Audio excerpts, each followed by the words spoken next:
आप कहते हैं कि जिसके गुरु नहीं है उसे स्वर्ग नहीं मिलता। जी आप बहुत झूठे हैं। ये शब्द तो किसी 18 पुराण पढ़ लो, कहीं नहीं लिखा मिलेगा जिसके गुरु नहीं है उसको स्वर्ग नहीं मिलता। पुण्य कर्म करो, चाहे गुरु बनाओ ही मत, गुरुओं की तरफ झांको ही मत, गुरुओं से संतों से दूर रहो, अच्छे कर्म कीजिए, आपको स्वर्ग मिल जाएगा। ना तो करुणदास ऐसा कह सकता, ना कोई संत कह सकता है, और ना किसी ग्रंथ में। आप बताइए जरा किस ग्रंथ में लिखा है, पढ़ के बताइए।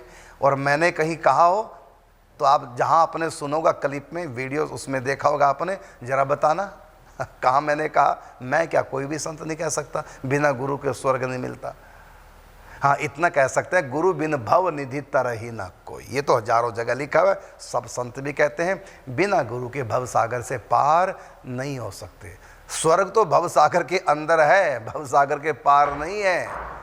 स्वर्ग तो माया के अंदर है, माया के उस पार नहीं है। माया के उस पार जाने के लिए गुरु कृपा, संत कृपा बहुत आवश्यक है।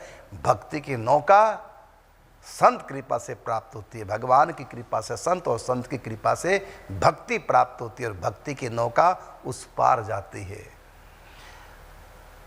तो आपने जो लिखा गलत लिखा है, ऐसा ना हम कह सकते, ना कोई किसी ग्रंथ में लिखा है। बिना गुरु के स्वर्ग नहीं मिलता। स्वर्ग पुण्यों से मिलता है। गुरुओं से दूर रहिए, संतों से दूर रहिए, भगवान से भी दूर रहिए, तब भी आपको स्वर्ग मिल जाएगा। आप बिल्कुल भक्ति पूजा पाठ सब कुछ छोड़ दो तब भी स्वर्ग मिल जाएगा, क्योंकि स्वर्ग भक्ति का फल नहीं, स्वर्ग है पुण्यों का कर्म। आप दान पुण्य परोपकार कीजिए, स्वर्ग मिल जाएगा आपको। लेकिन भव से पार नहीं जा सकते पुण्यों के प्रभाव से। भव से पार जाने के लिए संतों के पास आदो श्रद्धा ततः साधु संग। संतों के का संग करो। प्रथम भगति संतन कर संगा, दूसरी रति मम कथा प्रसंगा। तो संत कृपा से भक्ति प्राप्त होती है। इसलिए कहा ना, भक्ति तात अनुपम सुख मूला, मिला ही जो हो ही संत अनुकूला। तो भक्ति की नौका उस पार जाएगी माया के, वो मिलेगी भक्ति जब संत कृपा करते हैं। अगला प्रश्न लेते हैं। हाँ चलो, यही प्रश्न भी अगला अंश पढ़ा इसका बाकी। आप कहते हैं कि जिसके गुरु नहीं उसे स्वर्ग नहीं मिलता। शास्त्रों में लिखा है कि महिलाओं को गुरु बनाना नहीं चाहिए। बिल्कुल ठीक है, लिखा महिलाओं को गुरु बनाना नहीं चाहिए, लेकिन जहाँ ये लिखा ना गुरु बनाना नहीं चाहिए, तो महिला को उद्धार कैसे होगा? वहाँ लिखा पातिव्रत धर्म का पालन करना चाहिए। अब गुरु बनाना नहीं चाहिए तुमने पढ़ लिया, और आगे जो कहा कि पातिव्रत धर्म का पालन करो, पति को परमेश्वर मानो, वो मानते हो कि नहीं? यदि मानते हो तो नहीं बनाना चाहिए। उद्धार हो जाएगा बिना गुरुओं के। उद्धार कैसे होगा? पति परमेश्वराय नमः जप करना पड़ेगा, पति को परमेश्वर मानना पड़ेगा, फिर गुरु की आवश्यकता महिला को सचमुच में होती नहीं। ये बात आप अधूरी बात कर रहे हैं, पूरी नहीं। तो शास्त्रों में लिखा महिलाओं को गुरु बनाना नहीं चाहिए, बिल्कुल लिखा हुआ है, लेकिन साथ में लिखा फिर उनका उद्धार कैसे होगा? पातिव्रत धर्म का पालन करने से। वो कीजिए, फिर गुरु बनाने की सचमुच में आवश्यकता नहीं। लेकिन मीरा ने बनाया, क्योंकि मीरा कहती है कि मैं कुंवर भोजराज को पति नहीं मानती, मेरे तो गिरधर गोपाल दूसरो न कोई।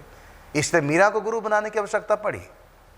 रविदास जी को गुरु बनाया, और रविदास जी को नहीं, कई गुरु बनाए मीरा ने अपने जीवन में।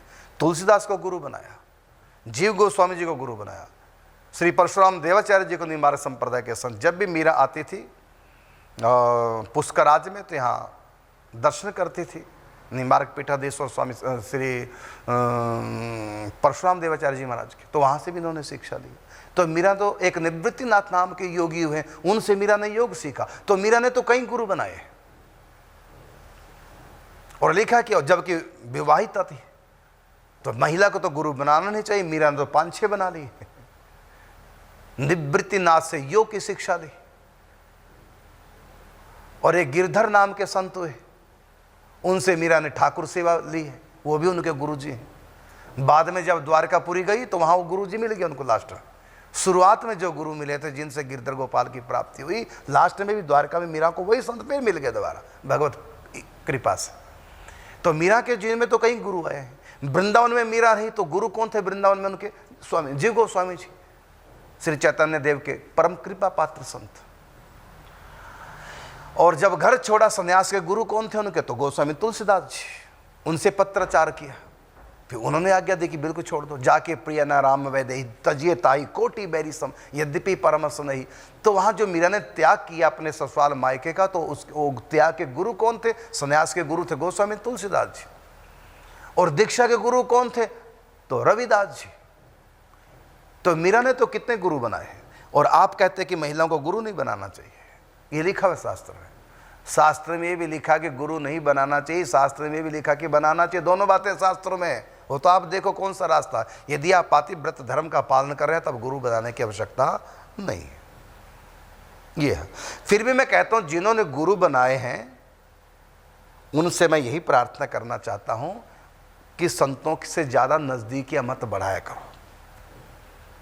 मैं कई बार लेट आता हूँ घरों में जाता हूँ प्रसाद पाने, तो माता मेरे को पाँव छूने लग। चलो पाँव छू लो, वैसे तो ये भी नहीं छूना चाहिए, टच नहीं करना चाहिए, फिर भी चलो छू लिया, लेकिन दबाने लग जाते हैं। मैं तो शर्म के मारे मर जाता हूँ। अब मना करूँ तो मुझको लगता है इनको कष्ट होगा, मना करूँ, इनकी बेइज्जती होगी, मना करूँ। बताओ मेरे पाँव ऐसे दबाती हैं, कितना बुरी बात है। टांगे नहीं दबानी चाहिए संतों की, टच नहीं करना चाहिए। यदि ज़्यादा श्रद्धा, चलो कोई बात नहीं, प्रणाम करके दूर हट गए। ये ज़्यादा मेल जोल नहीं बनाना चाहिए संतों से। भले आपके गुरुजी हैं, महिला मेरे कितने शिष्य हैं, लेकिन मैं सबसे कहना चाहूँगा ऐसे नज़दीकियाँ नहीं बनाना चाहिए। आपका पवित्र विचार है, संत भी आपके गुरुजी भी पवित्र है, हम मान लिया, लेकिन आप नज़दीकी बढ़ाएंगे, आप दोनों पवित्र हैं। तो कोई उल्टा महिला हुई तो ये तो है नहीं कि सब महिला अच्छी होती हैं। वो तो सोचे कि तो बड़ा नज़दीक आने का मौका है, ये तो अपनी टांगे भी दबवा लेते हैं, मैं धीरे धीरे टांगों में माले से भी करने लग जाऊंगी।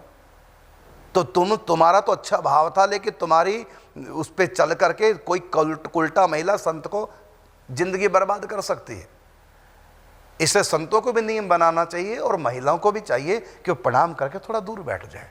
आप अच्छी हैं, आपका सम्मान है, लेकिन यदि आप ज़्यादा नज़दीकियाँ बढ़ाएंगी तो आपकी नज़दीकियाँ तो श्रद्धा के कारण से बढ़ रही ना, अच्छी बात है, बढ़नी चाहिए, श्रद्धा है, लेकिन आपकी तो श्रद्धा के कारण से नज़दीकी बढ़ रही है। आपकी नज़दीक देख करके उल्टा स्त्री के मन में आएगी, इसका मतलब मैं भी नज़दीक जा सकती हूँ, मेरे लिए भी रास्ता तैयार है। अब वो श्रद्धा से तो जुड़ेगी नहीं, वो जुड़ेगी आसक्ति से, वो जुड़ेगी वासना से, वो भी नज़दीक आएगी, पाँव दबाएगी, और धीरे धीरे घी और पानी, घी और अग्नि एक साथ होगी तो पिघल भी सकते हैं।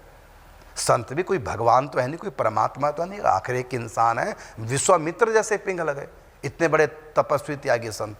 इसलिए महिलाओं को भले गुरु बना लिया हो तब भी थोड़ा दूरी, एक मर्यादा है, मर्यादा का पालन करना चाहिए। लक्ष्मण ने रेखा खींची थी, मर्यादा की रेखा थी, और सीता जी उस रेखा को लांघ गई। प्रणाम सबके सामने, अब पछताते रहो। इसलिए स्त्रियों को भी मर्यादा में रहना चाहिए, संतों को भी एक मर्यादा में रहना चाहिए। चाहे कितना भी पवित्र भाव है शिष्य का और गुरु का स्वयं का, लेकिन तब भी एक मर्यादा बना के रखें, जिससे कि समाज में एक अच्छा मैसेज आए और कोई उल्टा आप तक न आने पाए। अगला प्रश्न, तो आपका था कि आप कहते हैं कि जिसके गुरु नहीं उसे स्वर्ग नहीं मिलता। स्वर्ग तो मिल जाता है लेकिन भगवान नहीं मिलते। शास्त्रों में लिखा है कि महिलाओं को गुरु नहीं बनाना चाहिए, बिल्कुल लिखा है कि पातिव्रत धर्म का पालन करना चाहिए यदि हो जाए तो।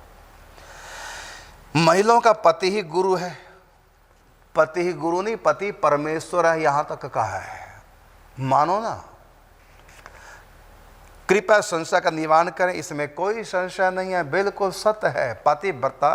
पातिव्रत धर्म का पालन कोई करती है महिला, करना ही चाहिए, गुरु बनाने की आवश्यकता नहीं है, बिल्कुल ठीक लिखा है।